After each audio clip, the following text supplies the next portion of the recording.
the raging elements of nature. The magnitude of the Almighty will become apparent at a time when the elements of nature rage and cause indescribable damage.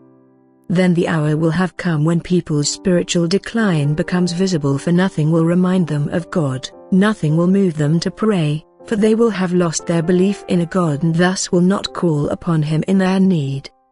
Hence humanity cannot stay on earth any longer, for it fails to consider its actual purpose of earthly life and only contributes towards destroying the faith of the few people who are not yet entirely estranged from God, causing them to abandon God as well.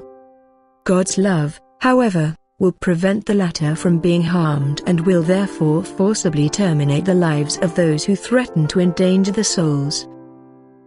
And there will be great distress when the raging of the elements begins. It will be like a storm which threatens to destroy everything. People will be unable to defend themselves against it, for they are like fragile stalks which get bent by the gales.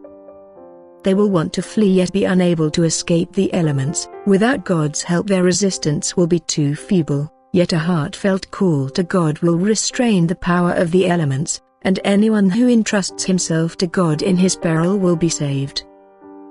But God will be very close to you during this disaster. He will affect everyone's thoughts and for the last time offer you His hand so that you may take hold of it and let yourselves be saved. Yet He cannot force your will. You must voluntarily acknowledge Him and desire His help. There is no other way to lead humanity out of spiritual darkness into the light other than through an event caused by natural forces which create such turmoil in people that no one can escape it.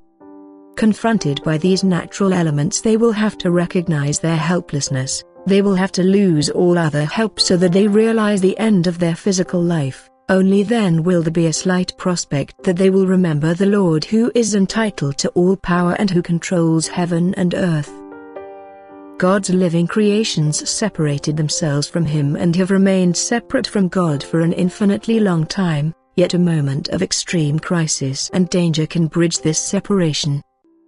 The soul can return to God, and as a result will even thank God for the indescribable suffering which brought it to its senses. Yet this moment when the soul directs its will towards God cannot be forcibly induced by God in spite of greatest love. God's love has tried everything to bring salvation to the souls and point them to the path of ascent. Yet people's will was strong and God cannot break this will but only affect the human being such that he changes his will himself and turns it towards God.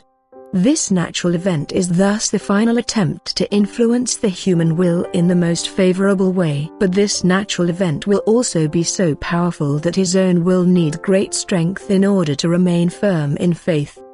And everyone who pleadingly sends his thoughts up to God will also be given this strength, for the Father knows the adversity of His children and will lovingly support them if they are in danger of wavering.